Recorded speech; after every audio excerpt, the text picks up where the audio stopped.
We'll demonstrate that for our guests as well as for one another. Allow me to tell you a little bit about the two gentlemen on stage. Sami Steigmann is a man who refuses to let his experiences define him. In his early childhood, his family was sent to a labor camp in Ukraine, where Sami was subjected to cruel Nazi medical experiments. Through the generosity and kindness of a stranger, Sami survived and is able to be with you today to share his story. He is a longtime New Yorker, where he has promoted Holocaust education as a motivational speaker. In 2016, he was awarded the Harmony Power Award at the Museum of Tolerance and a proclamation from the New York State Assembly, which recognized him for his courage and compassion as a motivational speaker. He has been featured by the United Nations, the United States Congress, the Israeli Parliament, and countless news organizations. Today, Sami travels around the room, maybe later, the country, speaking to communities as one of the last Holocaust survivors able to embark on such tours.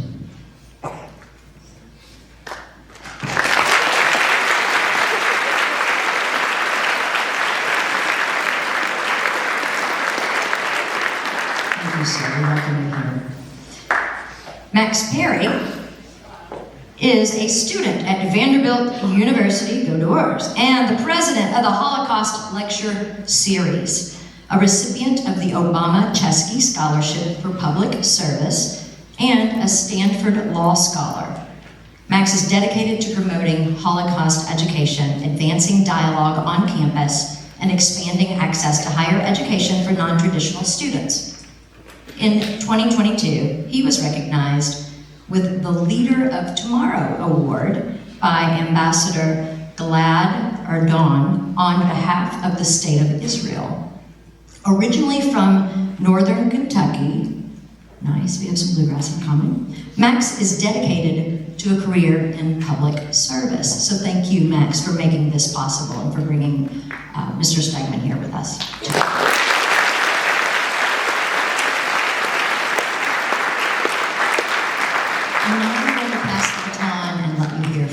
The two most important people on the stage today.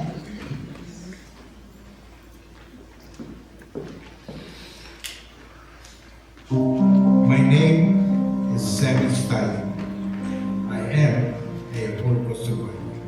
We were deported by the Romanians to a labor camp in an area called Transnistria. The Nazis and their collaborators had 42,500 different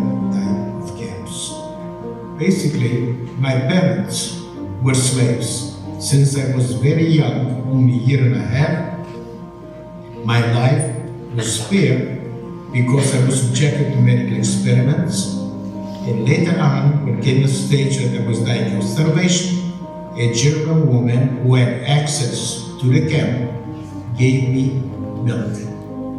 We have to remember, we are not going to live forever. We must educate the young people so they can become, not only knowledgeable, but to become active to make sure that it does not happen, not only to the Jewish people, but to any other group of people. Join the We Remember campaign, write We Remember on a piece of paper.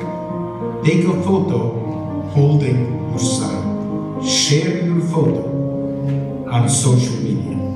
Together, we can ensure that the past will never be forgotten.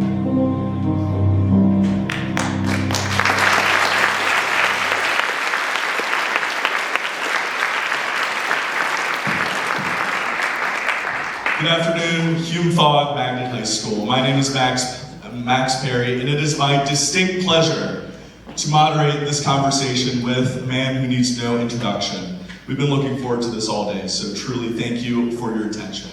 Now, we're about to hear a story from not that long ago.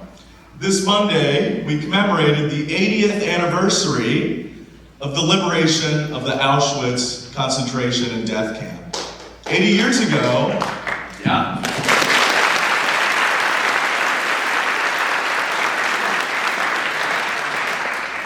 80 years ago, we suffered a tragedy as humanity did. 11 million people were killed in only a couple of years. 6 million of those people were Jews.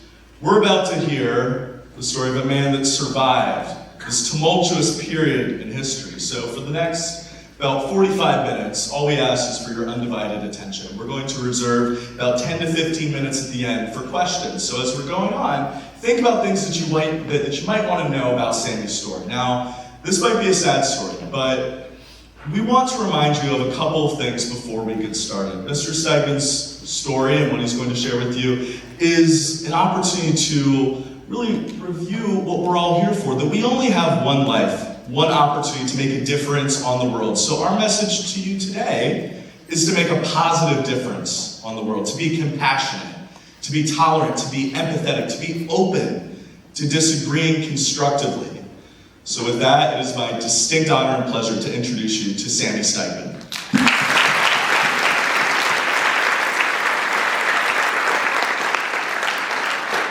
Good afternoon, everybody. I'm extremely honored to be here. Very happy, diversified group and a very large group of students. Amazing. I'm a Holocaust survivor, child of Holocaust survivor, which means both of my parents survived. I'm also a motivational speaker, educator, and I also served in the Israeli Air Force 1962-1965. Max brought me here for the second time for the whole week, taking me to different schools. So he's the moderator, so I will follow his questions. All right, Sami, so let's go ahead and start out. I'm sure everybody in this room is curious about your story. So why don't you take us back to 1939 when you were first born? Could you tell us a little bit about where you grew up with your parents and what happened next? By the way, I am the youngest Holocaust survivor you will ever meet. Last month, on December 21st, I reached a milestone, 85 years old.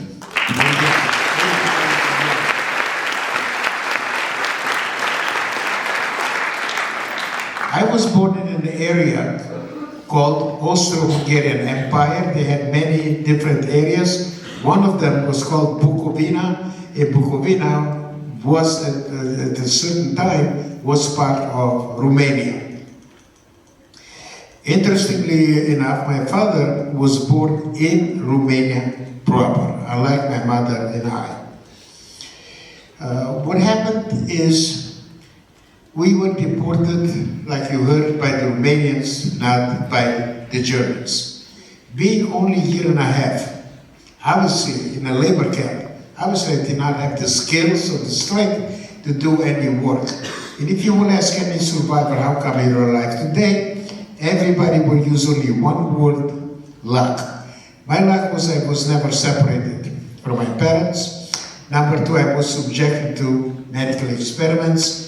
The side effects, I feel them every single second of my life, will feel them for the rest of my life. And later on, like you heard on the clip, a German woman, so I do not want it to stereotype, okay, so a German woman saved my life. First of all, let's understand what is a Holocaust survivor. A Holocaust survivor is somebody that was in one of the three types of camps. Concentration camp. When they brought them to the camp, just like here, okay, the commander, many times a doctor whose job is to save lives, would be in the middle, never say a single word, just point. Right, left. One group would be murdered right away, the second one would become slaves. In a labor camp, you were not murdered right away. You died through attrition, which means you were worked literally to death. At the same time, you starved, of hunger. You also died of disease. If you did not follow instructions properly in front of everybody, they would literally beat you to death. And many times, the high-ranking officers, the commander, would use the people as a shooting target. Life was not easy. For you to understand how difficult life was, let's assume that a man, 180 pounds, if that person, luckily enough, survived, by the end of the war, he would weigh 60, 65 pounds. Life was extremely difficult. The third type of camp were the death camps. In 2013, I was completely shocked learning that the Nazis and their collaborators had 42,000 different type of camps. Okay, in the meantime, they have discovered additional mass graves, so today the number is over 44,000. However, only 6 were death camps. In the death camps, they murdered you 24/7 around the clock. And from all of these different type of camps, only 6 were death camps. Please repeat after me. Auschwitz, Birkenau. Auschwitz, Birkenau, Treblinka, Treblinka, Belzec, Belzec, Sobibor, Sobibor, Chelmna, Chelmna, and Majdanek. Majdanek.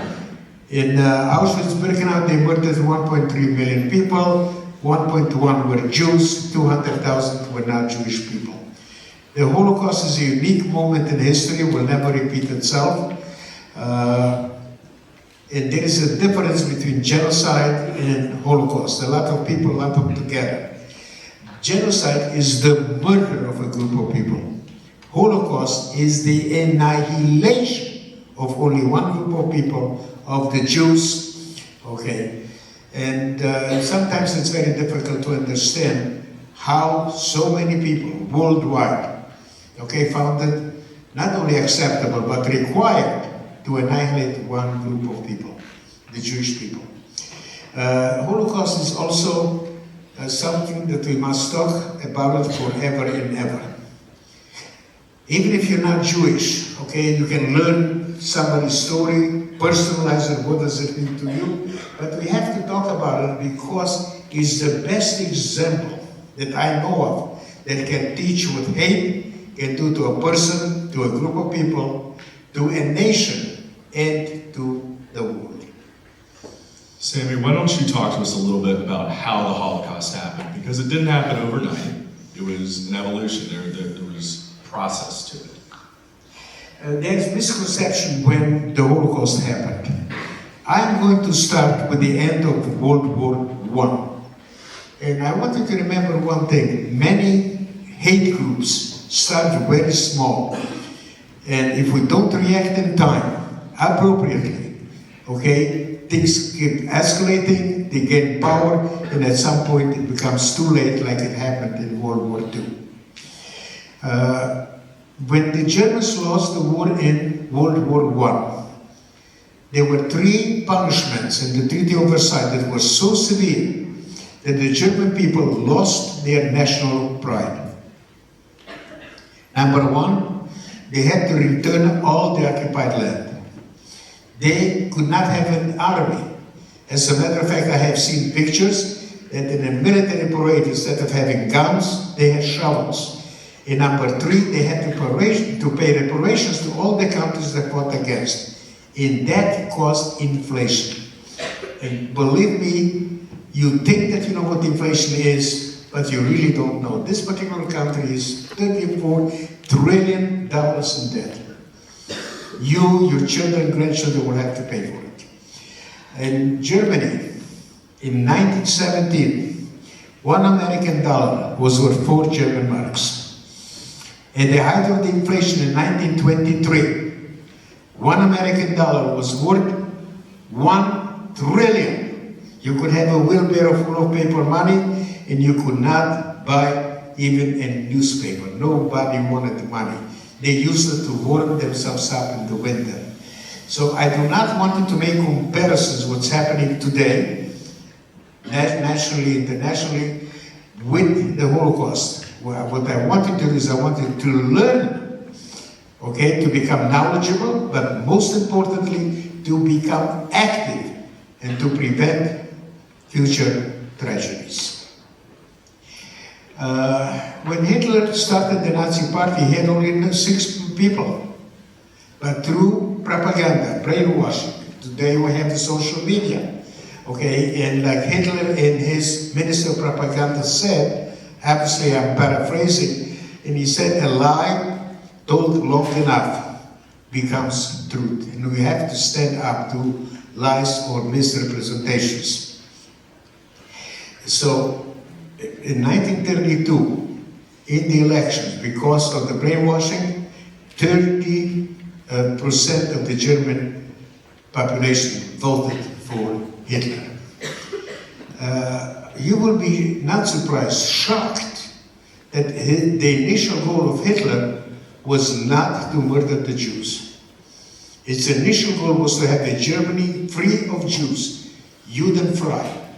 But why would the Jews want to leave? They lived there for centuries. They were assimilated. They considered themselves Germans. Proudly, they fought for Germany in World War I. And I wanted to understand something. I was in Germany 3 times, and even today, they are law-abiding citizens. So to make the Jews leave Germany willingly, they came up in 1935 with the Nuremberg laws.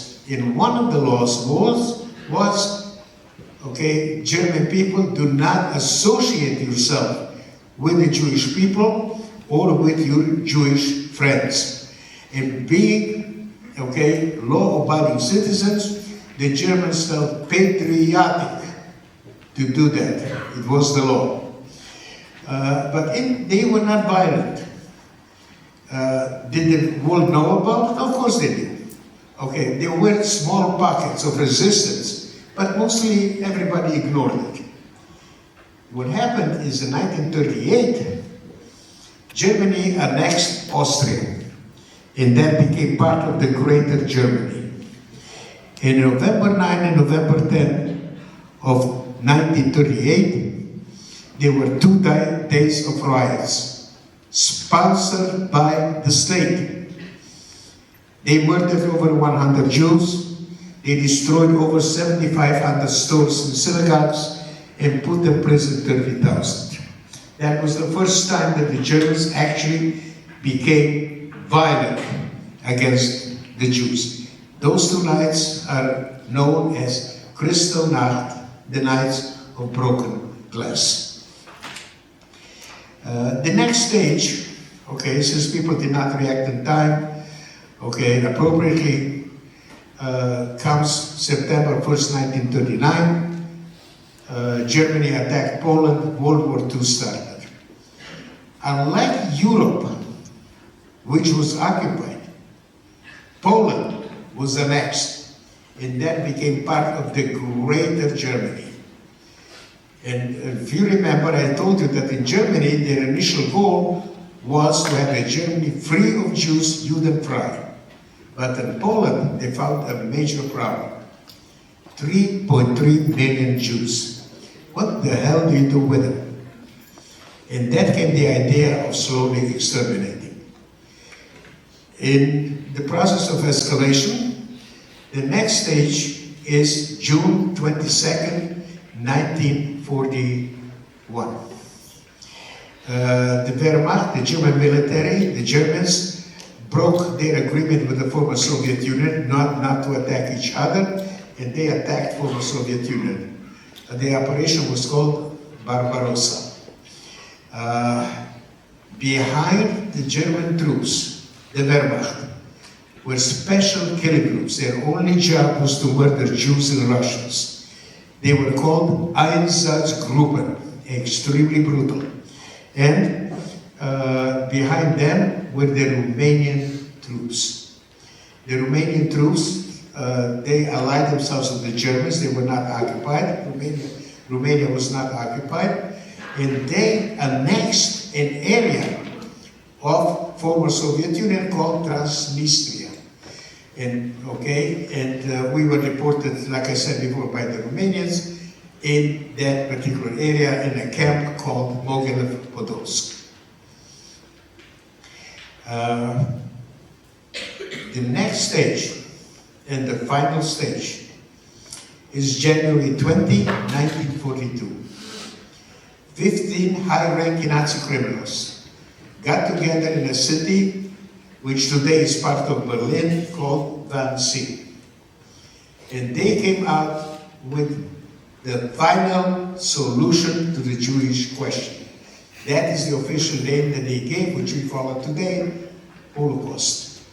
And they decided to start with Europe. Obviously, they couldn't do it all over the world, so they started initially with Europe, the closest to Germany. They came out with a list of all of the European countries, 11 million people. Once they were going to accomplish their goal, murdering all of the European Jews, they were going, to open up a museum in Prague, former Czechoslovakia, and call it the Museum of the Extinct Jewish Race. So remember again, January 20, 1942. That's the official date of the Holocaust. I don't think I told you enough about me, about the type of pain that I suffer. Did I say? I didn't think so. So, okay. So the question is, I told you I will suffer for the rest of my life, every single second, but how come they couldn't find a cure in my particular case? I suffered and will suffer for the rest of my life, besides other issues because of age that not related to the experiments. But pain in my head, headache, neck, shoulders, in back.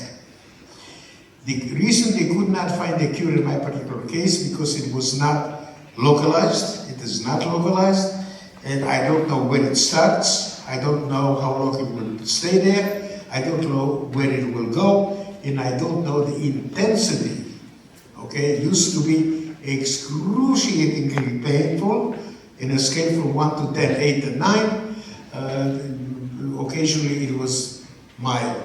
On the average, it is 2, 3 and 4.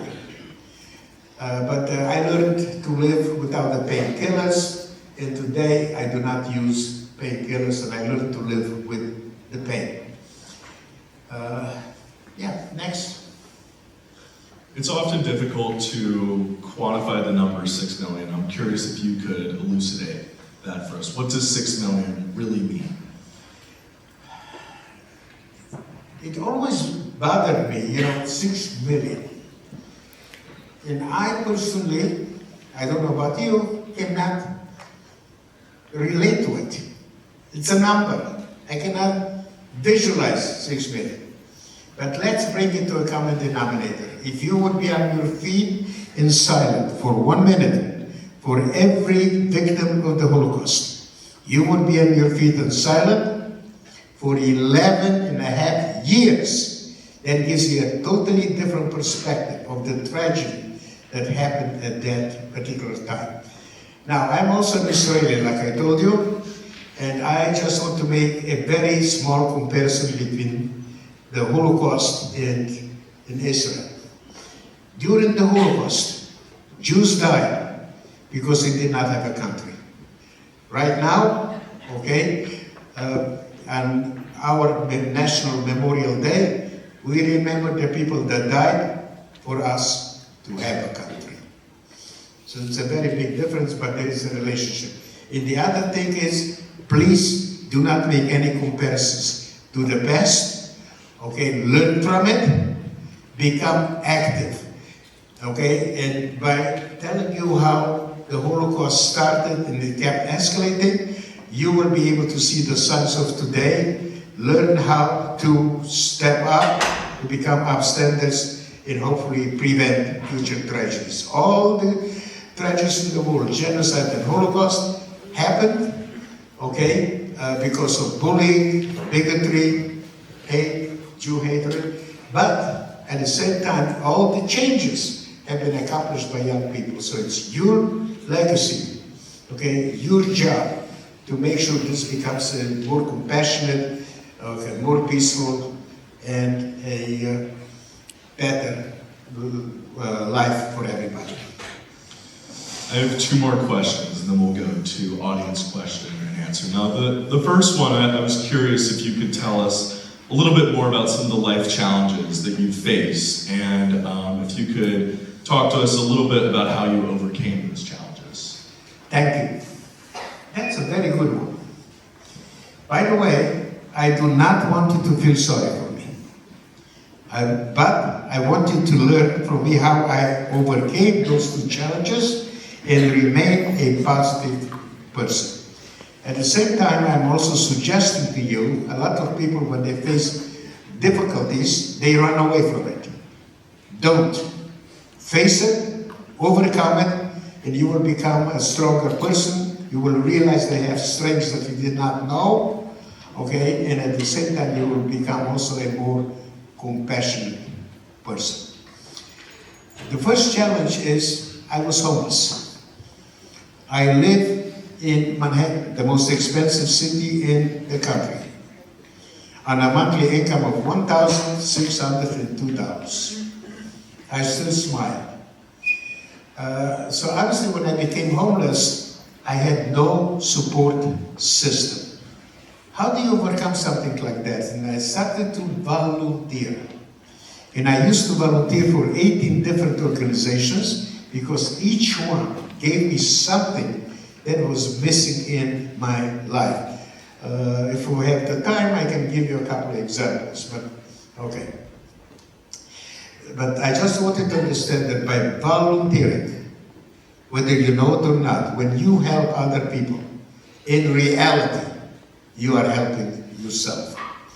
So by volunteering, I was able to overcome being alone. I've never been lonely. I have been alone, okay, and to rebuild my life. The second one, I have a son. I have 2 grandchildren, and my son does not allow me to be in touch with them.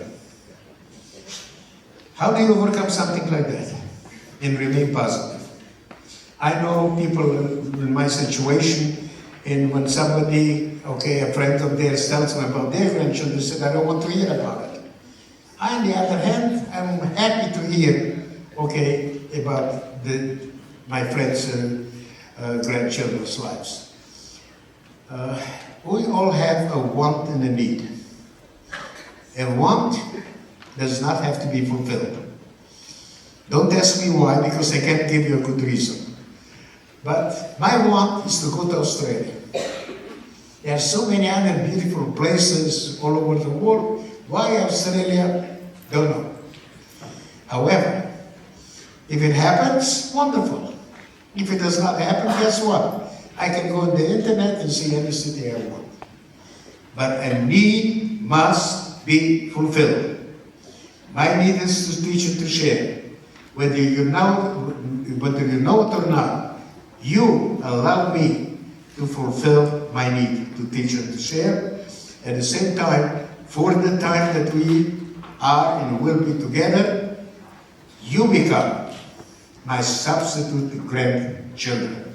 That allows me to move forward, not to be angry, not to be stuck. But when I was talking about being homeless, I have to tell you about 2 things that I'm extremely unhappy what's happening in this country. People have forgotten how to disagree in a civil way. And number 2, our leaders in government do not teach the young people responsibility. When I became homeless, I had many reasons to be bitter, to be angry, to be revengeful. Yet I am not. How did I overcome those feelings? And I decided to take responsibility. Nothing happens on a vacuum. And I said, what did I do to bring me to the point that I became homeless? And I realized that I made 2 mistakes. These were people I trusted with my life. I gave them cash. I did not put anything in writing. Prove it. So I said to myself, you know something? They are not guilty. They took advantage of my stupidity. So all of a sudden, by taking responsibility, I became a free man. No anger, no hate, nothing. If I would meet them on the street and one of them would say, hi, Sammy, how are you? I would talk to them. They're complete strangers. Would I be friends with them? Absolutely not. I learned my lesson. But here is the point. Okay, by taking responsibility, I also had to do two things. Number one, I had to forgive myself. Okay, when we make a mistake, we always say, why did I do that? Why, blah, blah, blah, blah. Why? It's over. It's done. There is nothing you can do about it. Let it go. Live in the present. Plan for the future. But enjoy what life has given you. Okay. And at the same time, I had to do also to, not only to forgive myself, but I had to be kind to myself. We are kind to many, many other people. But we forget to be kind to ourselves. For the purposes of time, let's go ahead and transition into audience questions. So if you have a question, we're going to go ahead and invite you up to the microphone to ask it to Sami. This is a really good opportunity. And while we're waiting for people to come up, let's just give Sami a really nice round of applause.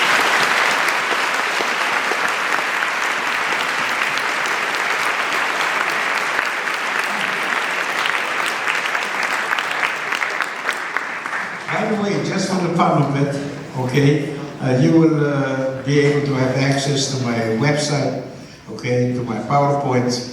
The PowerPoint, you will not be able to see it on the cell phone because the file is too big and I don't know how to compress it. But one of the interesting things is, I don't know how many of you have heard of Clubhouse.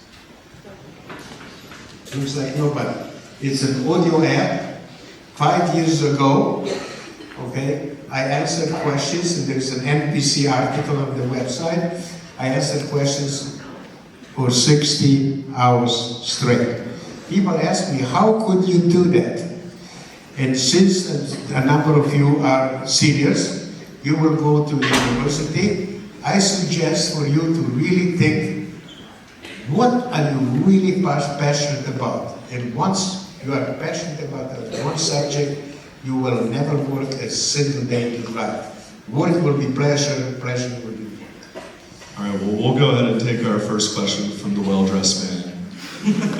I like the suit. Thank you. You as well. So, sir, you mentioned that you served in the Israeli Air Force, is that right? Did you serve in the Israeli Air Force, is that right? Yes, 1962, 1965. What was that like? What was that service like at that time? Well, I will answer indirectly. We came to Israel in 1961. I came to the States in 1968 by myself, without money, without the language. But when I set foot in Israel, and okay, all of you, especially your parents, when they came to the United States, or if you move from one city to another city, you start from the beginning. There is one moment that stays with you for the rest of your lives. In my particular case, when I set foot in Israel, the first, the lasting memory that I have is seeing a Jewish policeman. Why would such a simple thing make such an impression on me? Because it was the first time that I felt I was free. I lived in a socialist communist country. Okay, it was the first time, okay, by seeing the Jewish policeman that I knew that I'm home.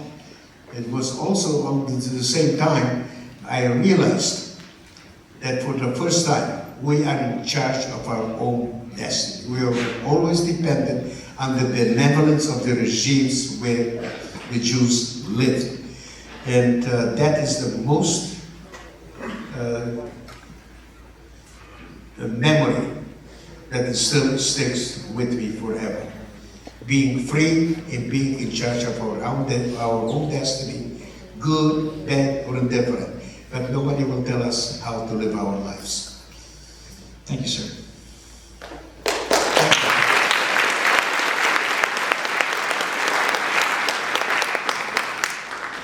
So you mentioned that you had like the experimentation in your childhood.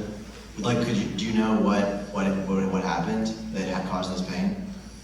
So the experimentation in your childhood, could you describe to us what happened and with the pain? I don't know. The doctors did not come to my parents and tell them, this is what we did to your son. They don't know, I don't know. But what happened is, at age 31, when my father found me on the floor, unable to move, in shock, he mentioned to me that I was subjected to medical experiments. For 31 years, I was able to hide it from them. So when he saw me on the floor, realized the pain that I was in, mentioned it to me and did not help me with the pain, obviously. But it gave me the courage to ask for compensation from Germany. And nobody, not even in the United States, nobody will send you a single cent unless you have solid proof. My father told me, hearsay, I was homeless, no documents. 2002. Okay, everybody was, all the witnesses were gone, including my parents. And to my surprise, because the Holocaust is the most recorded crime in human history, guess what? The Germans paid me one payment, 2,500 euros, which came to 5,000 plus dollars. Did not make a huge difference financially, but it gives me the courage to speak to you with confidence that I was subjected, okay, through medical experiments that are acknowledged by the German government.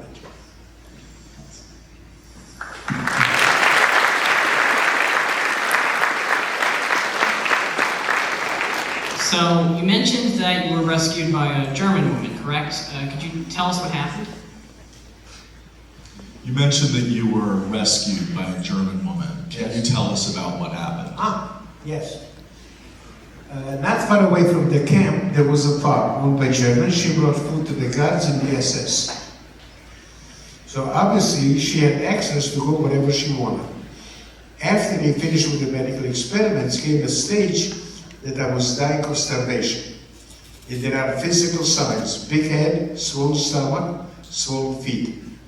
When she saw the physical signs that I'm dying of starvation, a young child, Jewish kid, and the risk of her entire family, not just her own life, she decided more. But I did not ask my parents. My parents did not go into it, so that's all I know. But possibly more, probably more.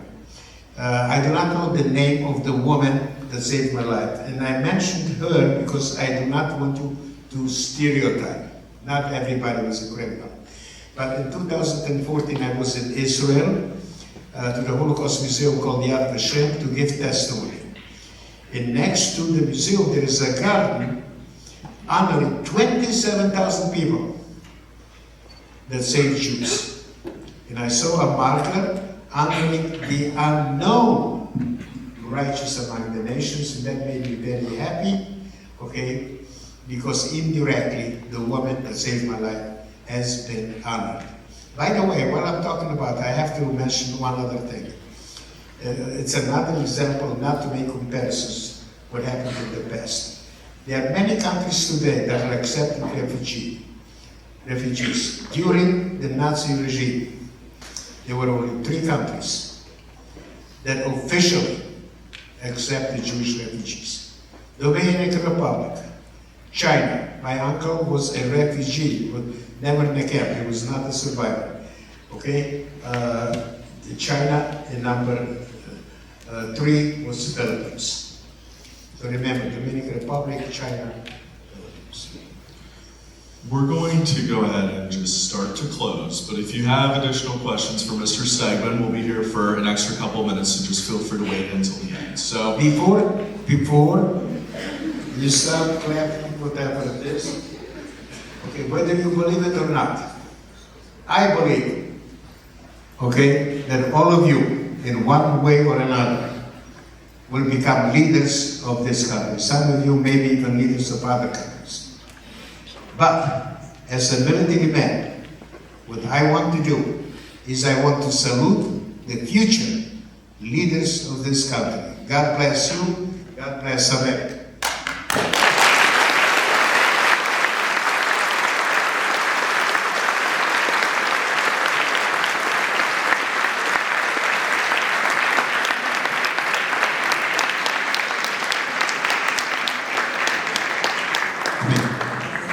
don't disappoint him. So with the remaining moments that we have left, I just want to reaffirm what we talked about at the beginning of this presentation, that you are really the last generation that's going to hear this story firsthand. So I just have a few last things. I want for all of you to just promise to us and promise to yourselves to keep telling this story, because you are the new guard. We're not going to have Holocaust survivors forever, so we're counting on you to tell this story for us. Now, the other thing that we've been talking about this whole time that I want to leave you with is the Holocaust didn't have to happen. It was a result of a fundamental inability to understand people that aren't like us. So we can all take little moments in our daily lives to meet people from other places that speak other languages, that aren't from the same place that we are.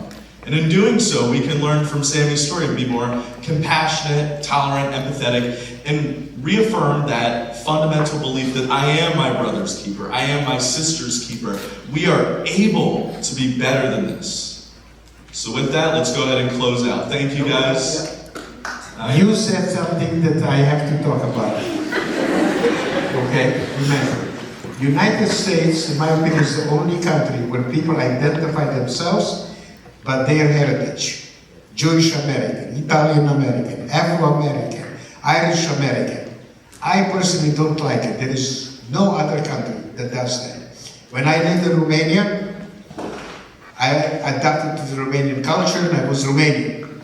In Israel, I adapted to the Israeli culture, I became Israeli. I am here. I adapted to the American culture. I am an American, but very proud Jew. When you use the word American, we are United States of America. Okay, when you use Jewish American, Afro-American, okay, subliminally we feel inferior or superior to any other group. So please, okay, be very proud of your heritage, teach your children, your grandchildren, okay, but consider yourselves, all of you, Americans. United.